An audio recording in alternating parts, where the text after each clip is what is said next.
Hey everyone, it's Matthew Preston. I know you guys are excited as I am for the return of All My Children and One Life to Live.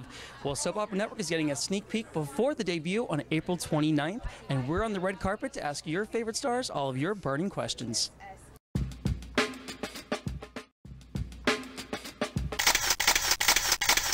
First off, we want to say thank you. We should be like bowing you because you brought this. You guys did it. That's true. The Soul magazines. You know, thank you. Now, were you guys, were you personally fans of the show? I mean, did you watch it like every day? Fans of soaps, but, you know, I've watched every single episode that aired the last year and a half of each show. Yeah. I love these shows, you know. I love what we've done with them. I love the cast. Yeah, I do. When we started taping again, it was just like slipping into a pair of old cowboy boots. Any spoiler, any like little scoop you can give about Clint? What's going to be happening with him? Well, Clint won't be confined to one set. That's what I'll tell you. And Clint is very happy about that. Dorian is always dealing with the fact that she envies Vicky, that she wants Vicky's approval. And more than that, I won't say because it kind of gives away the franchise and the motor that runs underneath those characters.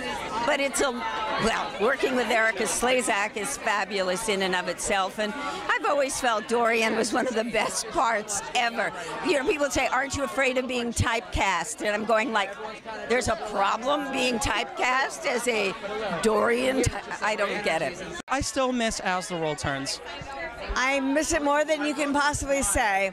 And I'm so happy for all my friends at One Life to Live and all my children. They've been able to bring things back and all the Prospect Park people. I'm so proud of all of that and our entire genre because it's important. What can you tell us about your character in the 2.0 version of One Life to Live? Oh, let's see. My character's got a lot of interesting things coming up. She's going through a lot emotionally, so everything she kind of does, there's a bit of exploration, if that makes any sense. Like she's exploring her heart being broken and what that means for her and what she wants to do with that after several years of being in turmoil, I guess. And she wants to be a mom, a good mom. She wants to be a career woman, a good career woman, but she also wants to kind of live for her again. So it's a little different, but it's exciting. If you could bring back any cast member, who would it be and why? Ooh, that's a very juicy question. I know. Wow. Well, you know I adore Michael Easton, so I would have him any freaking day of the week. 10 years ago, before The Housewives, I actually did a few episodes of One Life myself. You did? I didn't know this. Who did you play? I was a forensic cop, and I always showed up when someone was getting blown up. Like, I was there when the train exploded, and I was there when Bo shot Sam, and I was there when one of Bo's wives was dead, and then I was digging up a body, but it was a pumpkin. In the previews, I'm pretty sure I saw you doing a little disco. Was that disco or just dancing? What kind of dancing was it? I'm a natural dancer. You are? Yeah, it turns out that you know, I have some moves in me that I didn't even know that I had. I would ask you to show, but there's like no room here. No elbow room. Elbowing on the floor. Honestly, I don't think anyone at Dancing with the Stars has anything to worry about. We're back. Hold on. We're bringing sexy back. Wait. Sexy back. Do you see this? No. We love it. Can we do that? Allowed? We know your character's a bartender, correct? Yes, a bartender that hooks up with my boss, Cutter. They smush. Smush. Per day is like 80 to 100 pages. You're kidding me? Oh my gosh. Used to like 6 to 10 a day for film. So it's something that it's a skill that when I leave this project, I'll be like, 6 to 10 pages. Nothing. Boot camp, kind of. Seriously, it is. It's a good training program. What can you tell us about your character? So I play Jeffrey King.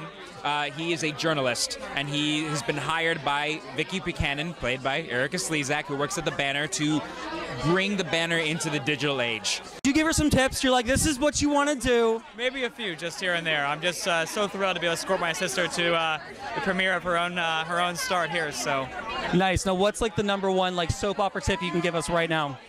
Soap opera tip? A look you got to give, or You know, I think it's all about that final look. Leave them wanting more. It's like, you know. something smells bad look. That's what I heard. Off into the distance. I think I see. No, it's not him. Have they welcomed you with open arms? Absolutely. I mean, he's been on the show longer than I have. He was on for a year. Yeah, so nice. Same feeling. You know, Basically. coming in, not knowing anybody. Everybody's been super friendly, and it's been a blast. I mean, I feel like I'm part of a family now, and it's a good feeling to go to work every day and love everybody you work with. You know. Totally true. Now, what kind of like scoop? You can like a little spoilers of what's going on with your characters. Well, Jack's kind of getting into trouble as usual. You know, still some trouble with Dad. We love trouble. Yeah, of course. That's what makes soaps go around, right? Yep, trouble. It's all about the trouble. But there's interesting stuff in store for Jack. What's going on in Destiny now? I mean, she's a mom. She's, you know, trying to balance school and work and being a mother. So it's kind of, there's a lot going on in her life. And it's really just being a mother first and foremost and putting Drew before everything and then figuring out how things fall into place after that. I remember like seeing a script or something and it said it was really racy kind of. Do you know what I'm talking about, right? I know what you're talking about. I don't know anything along those lines. Nothing with that has happened yet that we've filmed. Okay.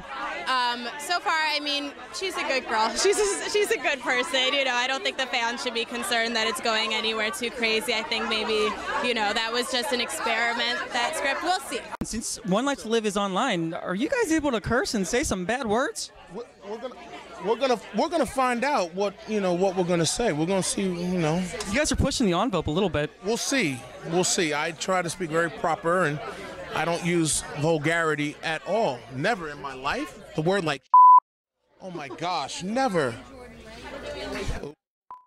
Oh, we're getting the good stuff.